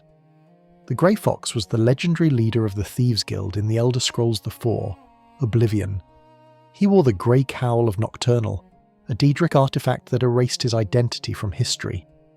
Anyone who looked at him saw only the stranger. When he took off the cowl, no one knew who he was, not even his wife. The bust you steal in Mercer Frey's house is a direct nod to this legend. Delvin's reaction to the bust is priceless. He mentions that he thought the Grey Fox was just a myth, a fairy tale to scare guards. By stealing it and displaying it, you're grounding the myth in reality. You're connecting your guild in the Fourth Era to the glorious heists of the Third Era. It's a passing of the torch. Fan theories often swirl around the left eye of the farmer. You steal this massive gem from the statue of the Snow Elf traitor in the Irkingthan Sanctuary. The right eye is sold to Delvin to complete the litany, but the left eye, you can technically keep it. Some players believe keeping the left eye is the true thief move, never giving up the biggest score. Others argue that selling it to Delvin completes the symmetry. The fact that the game lets you sell the right eye to Delvin, which ends up on the shelf, but you can sell the left eye to any fence, suggests that the litany is strictly about the specific trophies Delvin requested. The left eye is your personal severance package from the Mercer Frey saga. Let's not forget the model ship. This item, found in the Snowvale Sanctum, is surrounded by a devious trap. Pick it up, and the pedestal triggers a ceiling spike trap and oil jars drop, engulfing the room in flames. It is a classic Indiana Jones moment. It serves as a reminder that greed has consequences, usually third-degree burns. As you stand in the cistern looking at your full shelf, the ship, the map, the bee, the decanter, you feel a sense of professional pride. You aren't just a thug swinging a hammer, you're a master of acquisition. The guild is alive again, humming with activity, and you are the reason why. But the life of a thief is quiet. It's about shadows, silence, and subtle knives. Sometimes, however, the Dragonborn gets tired of tiptoeing. Sometimes you want to make a statement. You want to reach out and touch someone from 100 yards away, not with a silent arrow, but with a piece of explosive industrial machinery. We leave the sewers and the shadows behind. We are heading to the southeast, to a hidden canyon where a group of vampire hunters are building an army. The Dawn Guard. They have passion, they have armoured trolls, and they have a woman named Serene Gerard who is obsessed with Dwemer schematics. It's time to trade the dagger for the crossbow, but not just any crossbow. We are going to find the plans for weapons that ignore armour and bolts that explode on impact. The ancient technology questline is calling, and it promises to turn the Dragonborn into a medieval heavy weapon specialist. The transition from the elegant theft of the litany to the brutal engineering of the Dawn Guard is sharp. We move from preserving history, in the form of busts and statues, to weaponizing it. The Dwemer left behind more than just puzzle cubes. They left behind the blueprints for mass destruction, and we are going to build it all. The air in the Ragged Flagon was thick with the scent of ale and deception. But where we are going now, the air smells of machine oil and black powder. We leave the shadows of the Ratway and squint against the sun, heading southeast to the Dayspring Canyon. It is a hidden cleft in the mountains, a defensible choke point where the Dawn Guard have made their fortress. We are trading the nuanced, soft power influence of the Thieves' Guild for the loud, hard power philosophy of vampire hunters. And among the bearded warriors and armoured trolls, there is one woman who cares less about garlic and steaks and more about schematics and gears. Sorine Gerard is a Breton with a one-track mind. When you first meet her, she's usually complaining about a mudcrab that stole her satchel of gyroscopes, but once she's settled in Fort Dawnguard, she becomes the cue to your James Bond. She knows that the Dwemer, for all their faults, like vanishing from existence, knew how to kill things efficiently. The quest line, Ancient Technology, is her personal crusade to recover lost dwarven weapon designs and repurpose them for the war against the undead. This is a collection quest that comes in waves. Sorine sends you out 6 separate times. Each time she needs a specific blueprint hidden in a random Dwemer ruin or bandit camp. I need the schematics for the enhanced crossbow, she says. Or, I need the design for the exploding firebolt. And so, the Dragonborn becomes an industrial spy. We aren't hunting for magical artifacts or holy relics this time. We are hunting for paper, blueprints, technical drawings that explain how to twist metal in just the right way to make it punch through plate armour like it was parchment. The locations are randomised, meaning you might find the plans for the exploding shock bolt in the depths of Mzincha, or simply in a chest guarded by a bored bandit chief at Robber's Gorge. But the randomness adds to the feeling of a scavenger hunt. The Dwemer Empire is long gone, its archives scattered to the winds. We are piecing together a lost science. The rewards for these fetch quests are arguably the most potent non-magical upgrades in the game. It starts small, an enhanced crossbow that ignores 50% of armour, but it escalates quickly. By the end of the chain, you unlock the ability to craft the enhanced dwarven crossbow and the 3 elemental explosive bolts: fire, ice, and shock. Let's talk about the enhanced dwarven crossbow first. In a game where armour rating on enemies can make late-game combat feel like hitting a tank with a pool noodle, the ignore 50% armour stat is massive. It cuts through the defences of Draugr Deathlords and ebony-clad bandit chiefs with terrifying efficiency. But the real stars of the show are the bolts. These aren't arrows dipped in poison. These are technological payloads. The exploding firebolt doesn't just burn the target, it detonates on impact. It deals physical damage plus 15 points of fire. Damage. The ice bolt slows and freezes. The shock bolt disrupts magicka. The core in-game fact that makes this essential for any ranged build is the physics of the crossbow itself. Unlike bows, which have a draw time and an arc, the crossbow is point and click. It fires almost instantly. It has a built-in stagger chance. When you hit an enemy with an exploding bolt from an enhanced dwarven crossbow, they don't just take damage, they rock back on their heels. You can effectively stun-lock a charging giant by timing your shots and reloads correctly. This leads to the great community debate, the crossbow versus the bow. Traditionalists, the stealth archers, argue that the bow is superior because it is silent, mostly, and fires faster. If you miss with a bow, you can usually loose another arrow before the enemy realises where you are. The crossbow is loud. It makes a distinct mechanical clunk-thwack sound that alerts everyone in the dungeon. The reload animation is slow. The Dragonborn has to manually crank the winch back, leaving you vulnerable for seconds at a time. However, the ancient technology enthusiasts argue for Alpha Strike. The initial damage of an exploding dwarven bolt from a sneak attack is catastrophic. You don't need a second shot if the first one blows the target across the room. The exploding bolts also have a small area of effect. You can shoot the ground near a group of enemies and stagger them all. It turns the Dragonborn into a grenadier.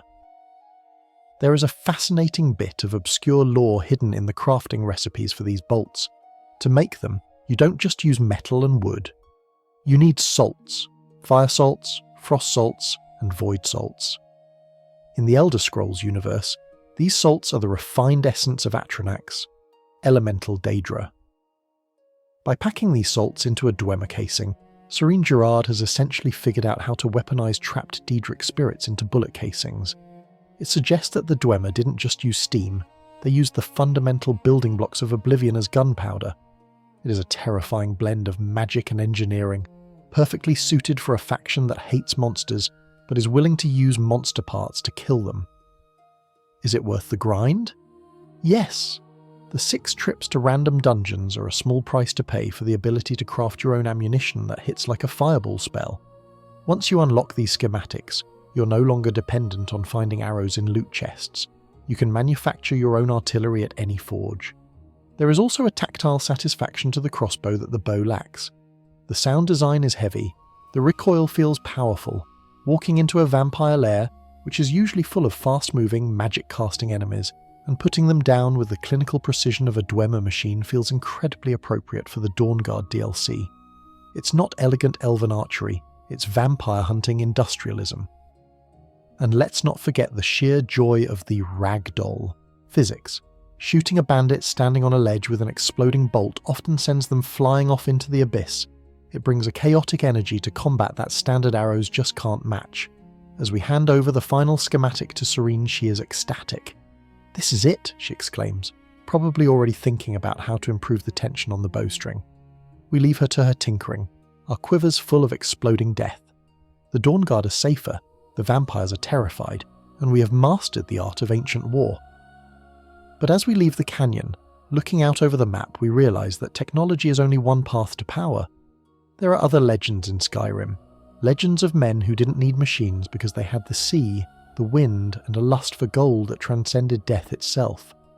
We're going back to Solstheim, but this time we aren't looking for Dwemer ruins or dark books. We are looking for a pirate's treasure. A legend speaks of a king of the seas, Haknir Deathbrand, who carved a bloody path across the northern oceans. He didn't leave his treasure in a bank, he buried it, and he didn't die in his bed. He died screaming a curse at his own crew. The quest Deathbrand is widely considered one of the best treasure hunts in the game. It doesn't require radiant fetch quests. It requires a map, a literal treasure map that leads to 4 ancient chests buried on the coasts of Solstheim, and inside those chests lies the single best set of light armour in Skyrim. The transition is from the mechanical to the mythical. We trade the schematic for the treasure map, the engineer for the pirate ghost. The sea is calling, and the promise of Stalrim, enchanted ice that is harder than steel, awaits. The Dragonborn checks their gear. The crossbow is loaded. But for this next adventure, we might want to dual wield. Because Haknir Deathbrand didn't believe in shields, he believed in hitting harder and faster than anyone else. The smell of black powder and the mechanical click of the crossbow fade as we leave the sheltered canyons of the Dawnguard. We're returning to the sea, specifically the grey, churning waters off the coast of Solstheim. If the previous leg of our journey was about the precision of engineering, this one is about the raw, bloody romance of piracy. We aren't looking for schematics in a dusty drawer anymore. We are looking for buried treasure, marked by an X on a map, or in this case, a book titled Deathbrand. Deathbrand is widely considered one of the finest quests in the Dragonborn expansion, and for good reason. It doesn't ask you to collect 20 meaningless tokens. It asks you to hunt down the legacy of a man who was too angry to die properly. Haknir Deathbrand was a legendary Nord pirate, a king of ghosts, who ruled the northern seas with a cruelty that made the Empire's navy look like a rowing club. Legend says he lived for an unnaturally long time, and when he finally felt death approaching, he didn't pass his kingdom to a successor. He cursed his crew, buried his armour in 4 separate locations, and locked himself in a barrow with his gold, challenging anyone to come and take it. Naturally, the Dragonborn accepts the challenge. The quest begins not with an NPC dialogue, but usually by stumbling upon a chest at Haknir's Shoal, or finding a copy of the book Deathbrand on a dead reaver. Once you pop the lock on that first chest and see the shimmering pale blue helm inside, the hook is set. You aren't just looting, you're reassembling a legend. The collection requires us to scour the edges of Solstheim. Unlike the interior hunts for Kagruma's gems, this keeps us on the coastline. We trek to the north of the Earthstone to find the Deathbrand armour guarded by reavers. We head to the water's edge near Tel Mithrin to dig up the Deathbrand boots. We scale the cliffs near North Shore Landing for the gauntlets. It is a tour of the island's perimeter, accompanied by the constant sound of the surf and the screech of netches. The core in-game fact that makes this armour legendary is its set bonus. Deathbrand armour is Stalrim light armour, meaning it is crafted from enchanted ice that is as hard as iron, but much lighter. Individually, the pieces are strong, but when you wear the full set, helm, armour, gauntlets and boots, you unlock a hidden passive, Deathbrand Instinct. This grants a massive BS100 armour rating. To put that in perspective, While 100 armor is roughly equivalent to wearing an extra chest piece, it allows a light armor character to hit the armor cap, the point where damage reduction maxes out, with trivial ease without needing to invest heavily in smithing perks or chug potions. On top of that, the individual enchantments are perfectly tuned for a dual-wielding warrior: increased carrying capacity, increased stamina, increased one-handed damage, and water breathing. It is a complete package set, designed by the developers to be the ultimate reward for the exploration-focused player. But the armor is only half the story. Once you have donned the blue ice of the Pirate King, the quest directs you to Gildenhull Barrow. You have the key, found in the chests, and now you have the location. Entering Gildenhull Barrow is one of those rare jaw-drop moments in Skyrim. You unlock the first door, and you don't find a Draugr or a trap. You find gold, piles of it. Not just coin purses, but literal mounds of septims scattered on the floor, totaling somewhere between 5,000 and 8,000 gold, depending on your level. It is the hoard of a pirate king, and for a moment, you feel like you've won. You scoop up the loot, feeling rich. But then you enter the burial chamber, and the real fight begins. Haknir Deathbrand is waiting. He is a ghost, glowing with a spectral blue light, dual-wielding 2 unique scimitars. And he doesn't fight fair. As you whittle his health down, he vanishes, summoning the ghosts of his former quartermasters and crew to wear you down. It is a wave survival boss fight, a test of endurance against a crew that has had centuries to practice their swordplay in the afterlife. Lore-wise, Haknir is a fascinating study in Nord ambition gone wrong. While Nords generally value an honourable death to reach Sovngarde, Haknir clung to life with a desperation that smells of Daedric influence. Obscure lore hidden in the book Deathbrand mentions a scar on his face that burned, and that he made a pact for extended life, likely with Mehrunes Dagon, the Prince of Destruction and Change. The price was that he could never know peace, and his crew would share his damnation. He didn't build a barrow to honour the dead. He built a prison for his own soul. When you finally defeat him, banishing his ghost to the void, his weapons drop: Blood Scythe and Soul Render. These 2 scimitars are the other half of the collection reward. They are designed to be used together. When dual-wielded, they absorb health and magicka, and have a chance to lower the enemy's armor and magic resistance. They effectively strip the enemy of their defenses while keeping you alive. This leads to a significant community debate. Is Deathbrand armor the best light armor in the game? Statistically, a player with level 100 smithing and enchanting can craft a set of dragon-scale armor that technically has higher raw numbers or more customized enchantments. You can tailor a crafted set to have exactly the resistances you want. However, for a player who doesn't want to grind crafting skills for 40 hours, Deathbrand is undisputed. It is the best in slot for an adventurer who just wants to play the game. The enchantments are optimized for damage and survival. Plus, there is the Stalrim hidden buff. Stalrim armor and weapons give a 25% boost to frost enchantments placed on them. If you are using chaos damage, which includes frost, this set amplifies your damage output significantly. There is also the aesthetic argument. The armor is bright, glowing crystalline blue. In the drab grey world of Skyrim, you look like a neon superhero. Some players love it, others find it breaks immersion to look like an ice sculpture, but no one denies its effectiveness. As you stand in the empty barrow, the gold in your pockets and the scimitars on your belt, you feel a distinct shift in your character's identity. You aren't just the Dragonborn anymore, you are the successor to the Pirate King. You have the gear to prove it. But Solstheim is a land of layers. We have peeled back the Dwemer layer with the Black Bow. We have peeled back the Pirate layer with Deathbrand. Now we must dig deeper, into the ancient history of the Nords themselves, back to a time when they didn't just swing axes, but mastered magic that rivaled the elves. We are going to an excavation site. There is a Dunmer named Rallis Sidaris who is camping outside a ruin called Kolbjorn Barrow. He needs investors. He needs gold. Lots of gold. And he needs you to clear out the Draugr every time his workers mysteriously wake them up. This is the quest, Unearthed. It is a time-gated money sink that frustrates many players, but the reward at the end is a set of relics belonging to Azidal, the first great Nord enchanter. We have the armour of a pirate warrior, now we seek the tools of a magical genius. The transition is from physical might to metaphysical mastery. We're about to spend 11,000 gold to dig a hole, and trust me, What we find at the bottom is worth every septim. The wind howls across the ash wastes as we leave Haknir's tomb. We head south, towards the smoke and the excavation. The pickaxes are ringing, the Draugr are stirring, and a very expensive history lesson is about to begin. The salt spray of the coast is behind us, replaced by the choking dry ash of the southern wastes.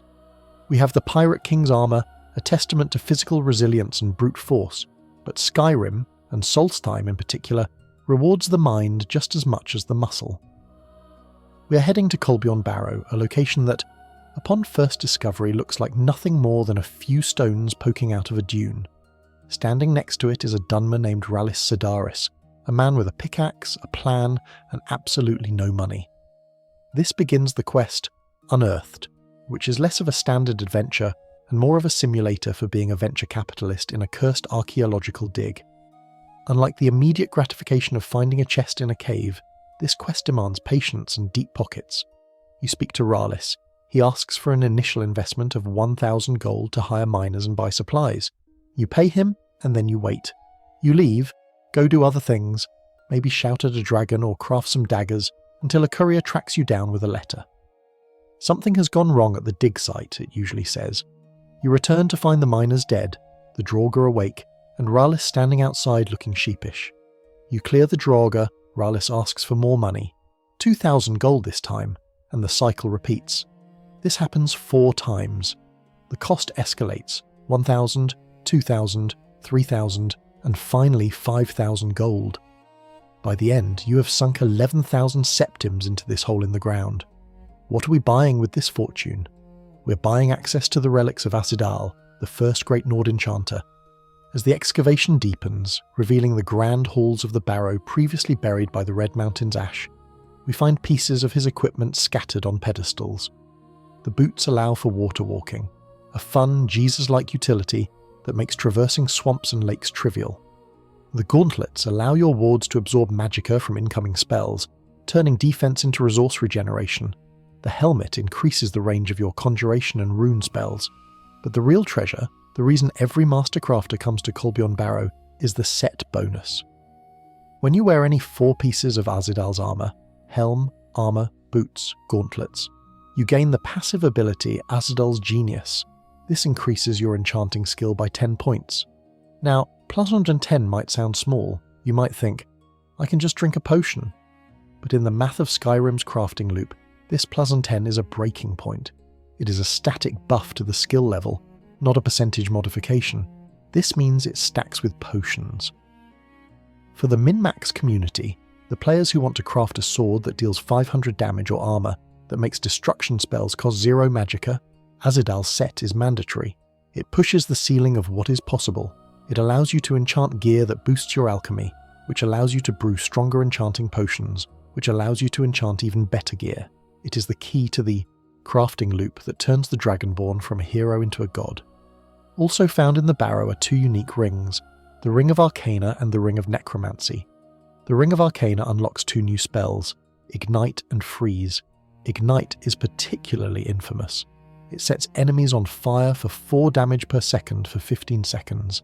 Sounds weak? It stacks. If you dual cast it with the Aspect of Terror perk, which is bugged, featured to boost fire damage, you can stack a damage over time effect that melts dragon health bars in seconds. It is a sleeper spell that looks harmless but destroys everything. The lore behind Asidal is tragic and fits the mad genius archetype perfectly. He lived in the late Merethic era. As a child, he showed great aptitude for magic, but his life was defined by the Night of Tears, the elven assault on the human city of Sarthal. He was one of the few survivors. Consumed by a need for vengeance, he realised that Nord steel wasn't enough to beat the elves. He needed to understand their magic better than they did.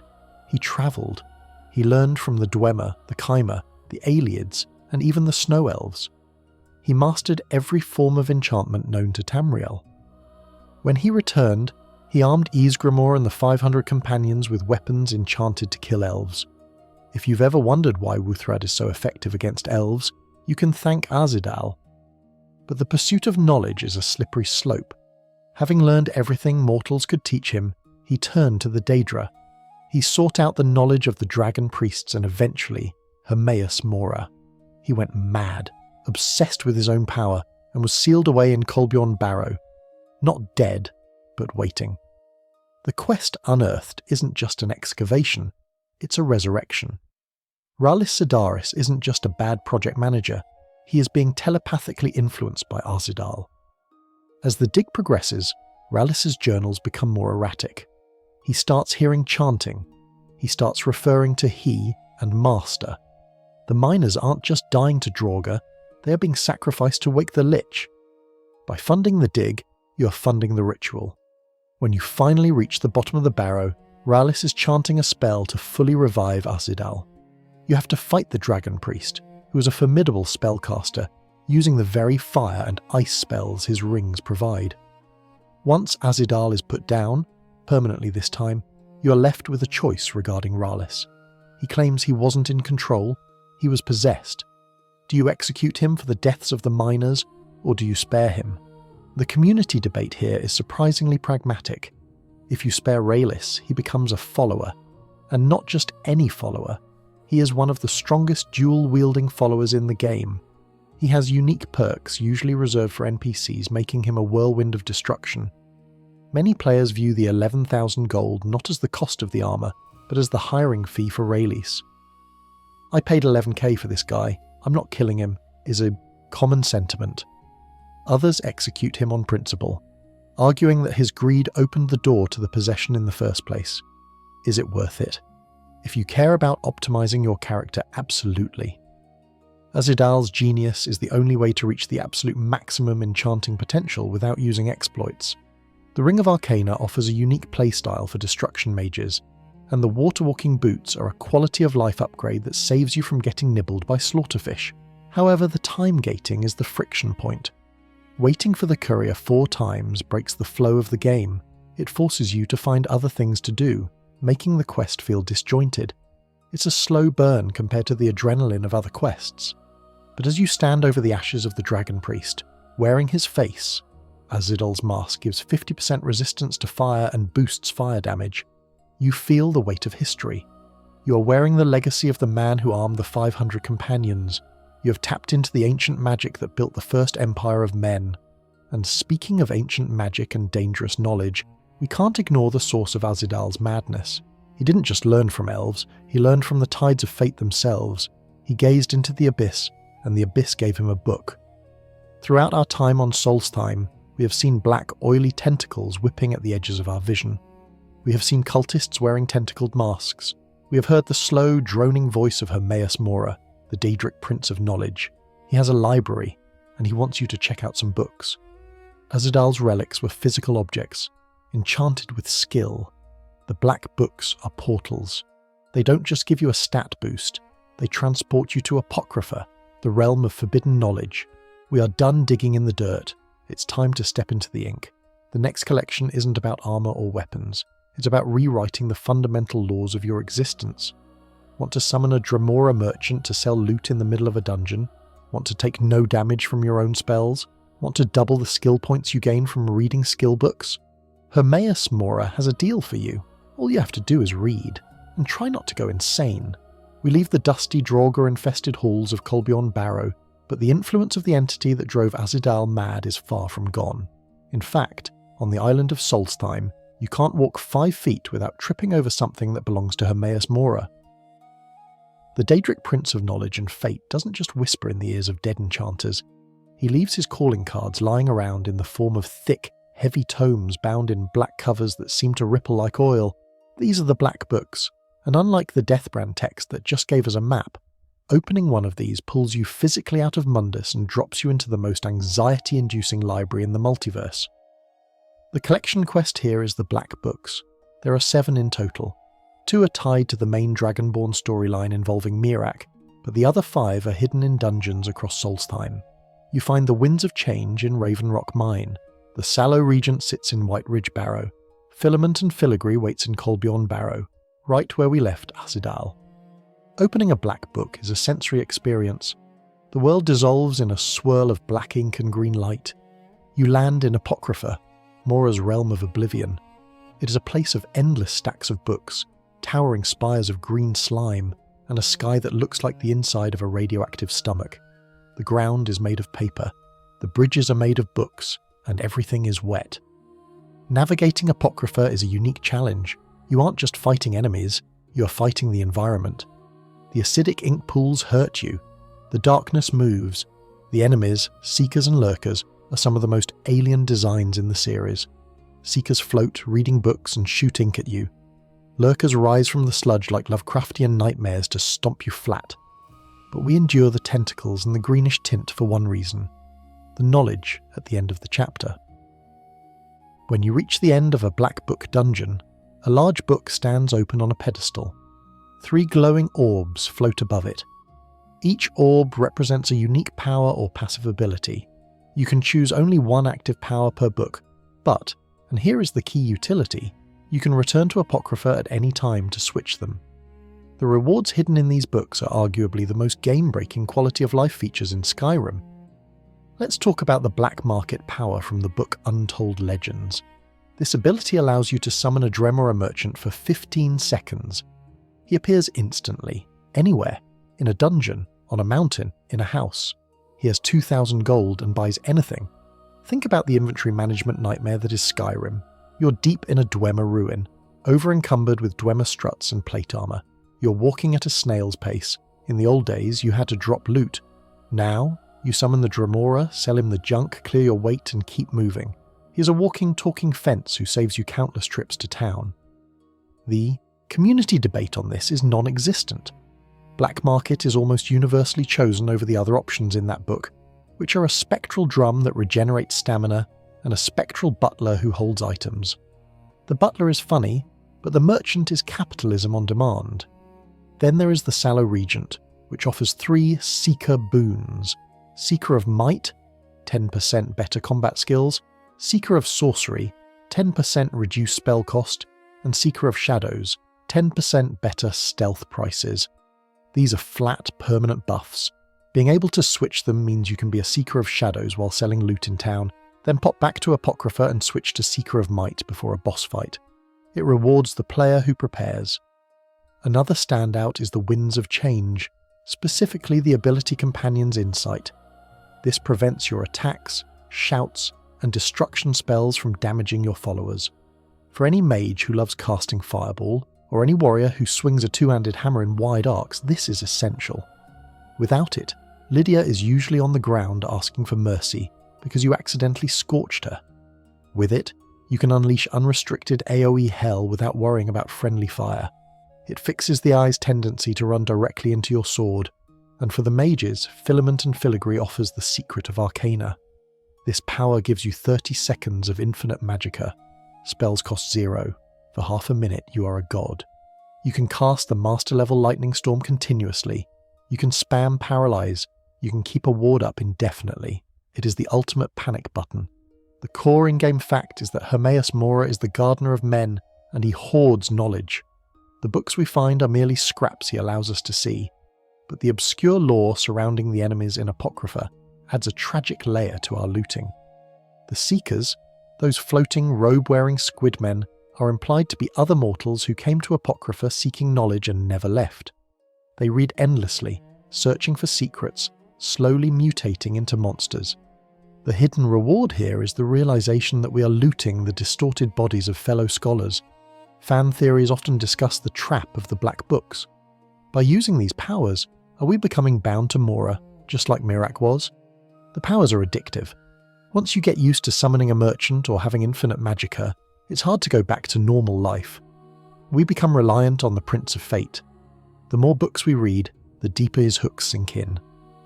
The Dragonborn ends the Dragonborn DLC as Hermaeus Mora's champion, whether they want to be or not. We replaced Miraak. We are the new favourite toy in the library.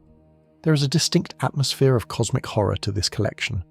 Unlike the triumphant feel of the Ethereum Wars or the pirate adventure of Deathbrand, collecting black books feels like peering behind the curtain of reality and seeing the gears turning, and the gears are covered in slime. When you exit Apocrypha, returning to the Ash of Solstheim, the green tint fades from your vision, but the feeling of being watched remains. You have power, yes. You can summon Daedric servants and ignore the laws of physics, but you also have the lingering voice of Mora in your head, dragging out his vowels in that slow, unskippable dialogue.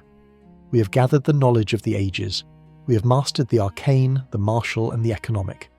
But in our pursuit of power, we might have neglected the softer skills, the arts, the culture, the ability to tell a good story without putting someone to sleep. Hopefully not what I'm doing right now. It is time to leave the harsh, alien landscape of Solstheim.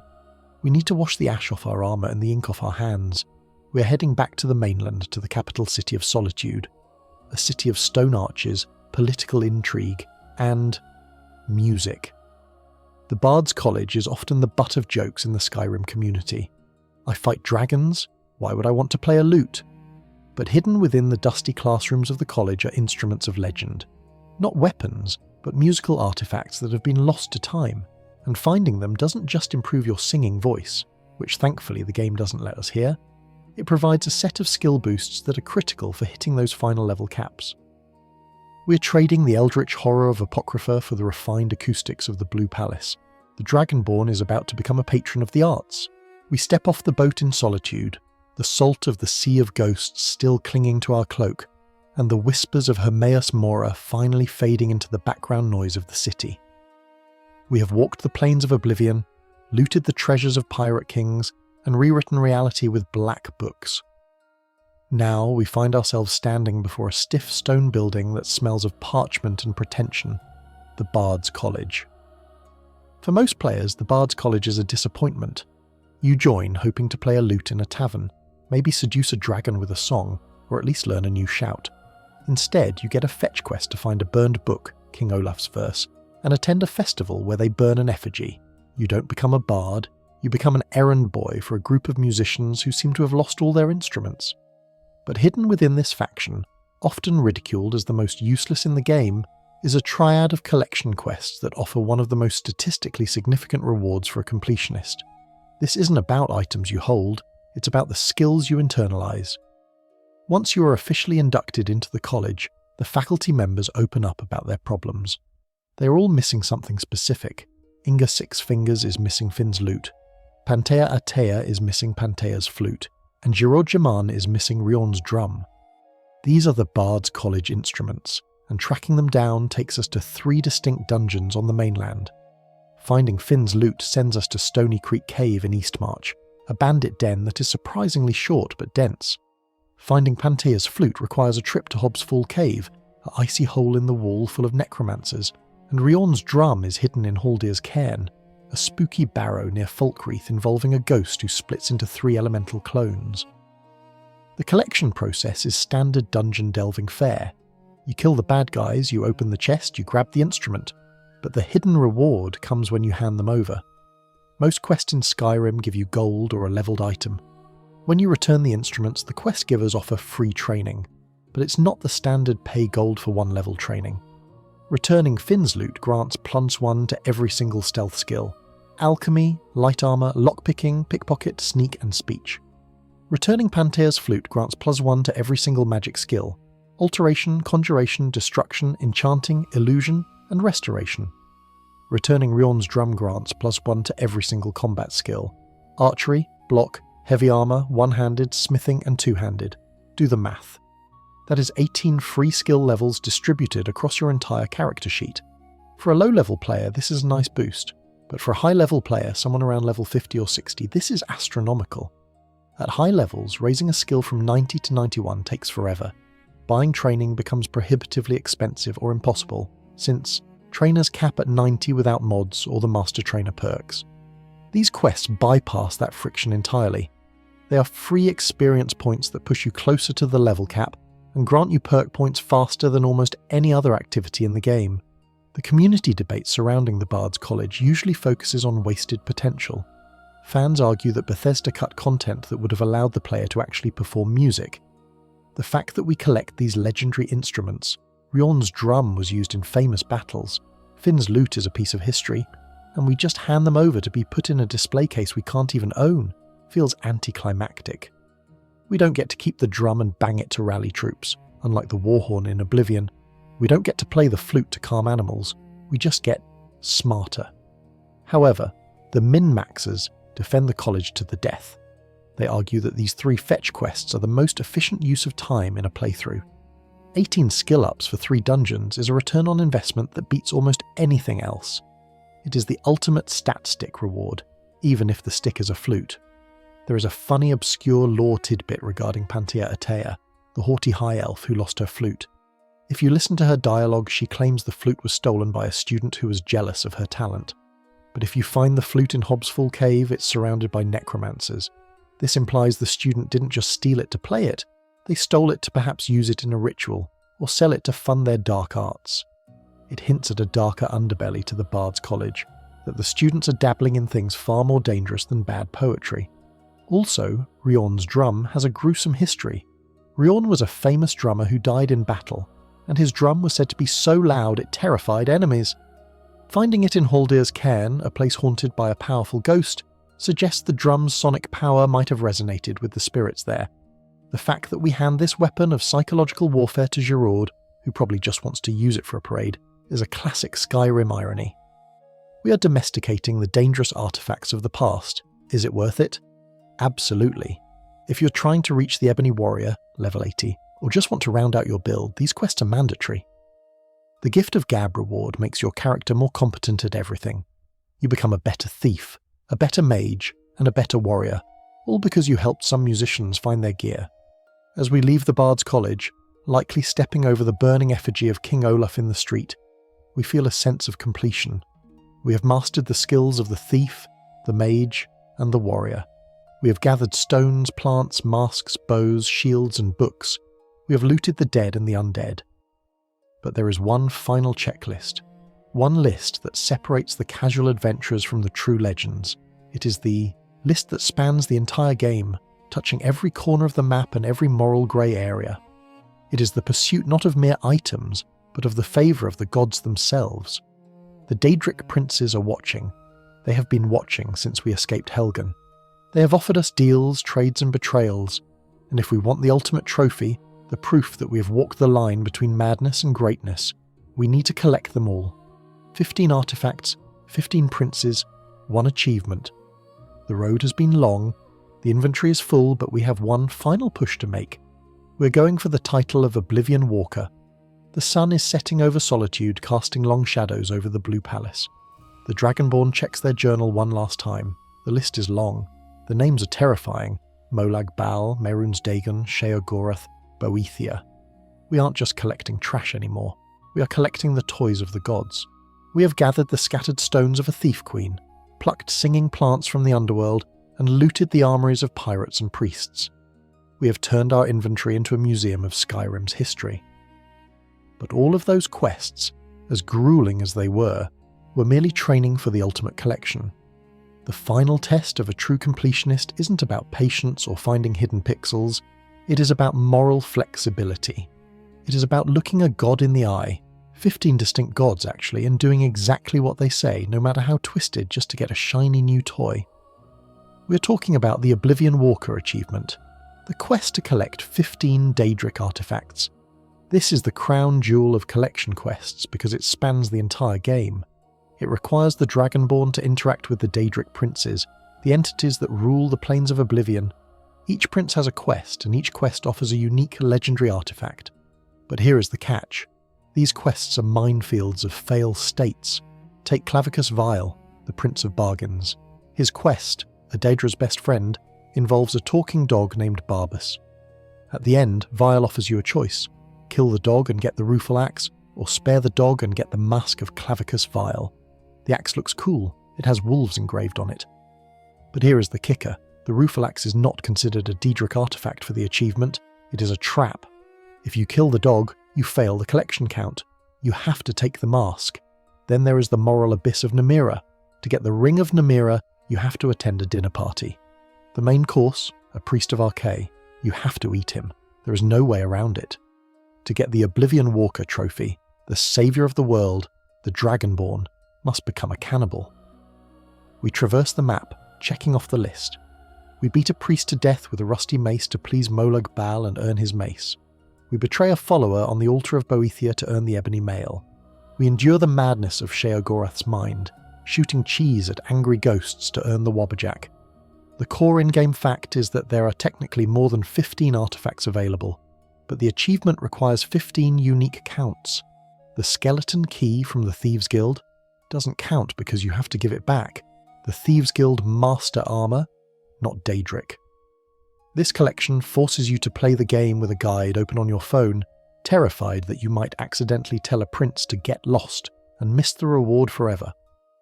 Lore-wise, this collection paints a hilarious and terrifying picture of the Dragonborn soul. By the time you have all 15 artifacts, you have pledged your service to almost every major power in the cosmos. You are Nocturnal's Nightingale. You are Hircine's Hunter. You are Molag Bal's champion. You are Hermaeus Mora's servant. Fan theories love to speculate on what happens when the Dragonborn finally dies. It's a cosmic custody battle. Akatosh claims the dragon soul, but Hircine claims the werewolf blood, and Sithis claims the assassin, and Nocturnal has a contract signed in blood. The Dragonborn's afterlife is going to be a legal nightmare in the courts of Oblivion, but let's look at the rewards themselves. Some are game-changing. The Black Star, Azura. If you corrupt Azura's star, it becomes a reusable Black Soul gem. This effectively gives you infinite enchanting fuel, as you can trap human souls, bandits, guards, which are always grand level. It breaks the economy of enchanting. Spellbreaker, Peryite. We mentioned this earlier. The shield that blocks magic, it makes fighting dragons a joke. Mehrunes' Razor, a dagger with a small chance to instantly kill anything. You can poke a legendary dragon or the ebony warrior and pop. They drop dead. It is the ultimate RNG save me weapon. However, many of the artifacts are weird. The Skull of Corruption requires you to steal dreams from sleeping NPCs to charge it. The Ring of Hircine is great for werewolves but useless otherwise. The Wabberjack is pure chaos, turning enemies into sweet rolls or mud crabs, or accidentally healing them. The community debate around Oblivion Walker is almost entirely centred on the good guy playthrough. Can you be a righteous hero and still get this achievement? The answer is a hard no. You can't be a paladin and eat a priest. You can't be a virtuous knight and beat a man into submission in a haunted house. The collection demands corruption. It forces the player to separate their role-playing from their completionism. You aren't doing it because your character would. You're doing it because you want the platinum trophy. There is one specific exploit, the Hircine glitch, that many collectors rely on. In the quest, Ill Met by Moonlight, you can technically get both the Saviour's Hide and the Ring of Hircine if you play it right. Kill the hunters, go outside, get the ring, go back in, kill the werewolf, get the skin. This counts as 2 artifacts for the achievement, allowing you to skip one of the more morally repugnant ones, usually the Ring of Namira, and still hit the number 15. It is the community's way of cheating the devil. As you place the final artifact in your chest, maybe it's the Ogma Infinium, that dangerous book of knowledge, you look at the collection. The mace that dominates, the star that traps souls, the rose that summons Dremora. You have become the master of the Daedra not by serving them, but by outmaneuvering them, taking their gifts and using them to save the world they probably wanted to destroy. It is the ultimate paradox of the Dragonborn. We are the hero of the people, clad in the armour of demons, wielding weapons forged in hell, with pockets full of stolen gems and exploding bolts. We have collected it all. The checklist is complete. The quest log is clear, mostly. We stand on the peak of the throat of the world looking down at Skyrim. The wind whips around us, but we don't feel the cold. We have the Deathbrand armour for that. We don't fear the dark. We have the Torch of Sanguine. We don't fear solitude. We have the spectral assassin from the Dark Brotherhood. The hunt is over. The obsession with more has finally hit a wall. There is nothing left to fetch. No more stones to stack. No more plants to pick. Just the view and the quiet satisfaction of a job, or rather 100 jobs, well done. The fire in the hearth has burned down to glowing embers, casting a soft, warm orange light across the room. The inventory is heavy, laden with the weight of crowns, masks, shields and stones, but our shoulders feel light. We have walked the length and breadth of the province, from the frozen coasts of the Sea of Ghosts to the autumn forests of the Rift. We have dug through the deepest Dwemer ruins and climbed the 1,000 steps to the sky. The noise of the adventure, the clash of steel, the roar of dragons, the incessant ringing of Crimson Nirnroot is fading now. It's being replaced by the gentle crackle of the wood and the steady rhythm of your own breathing. The checklist is put away, the map is rolled up. There are no more quest markers pulling you to the horizon, no more urgent whispers from Daedric princes or desperate pleas from guildmasters. You have done enough. You have seen enough. The world of Skyrim can turn without you for a few hours. The guards can watch the gates. The Jarls can argue on their thrones. You have earned this rest. Let the tension in your jaw release. Let the controller or the mouse or just your weary hands relax. The loot is safe. The achievements are unlocked. The story is yours to keep. Close your eyes and let the snow fall softly outside the window, blanketing the world in silence. The adventure will be there when you wake, but for now, the journey is done. Sweet dreams.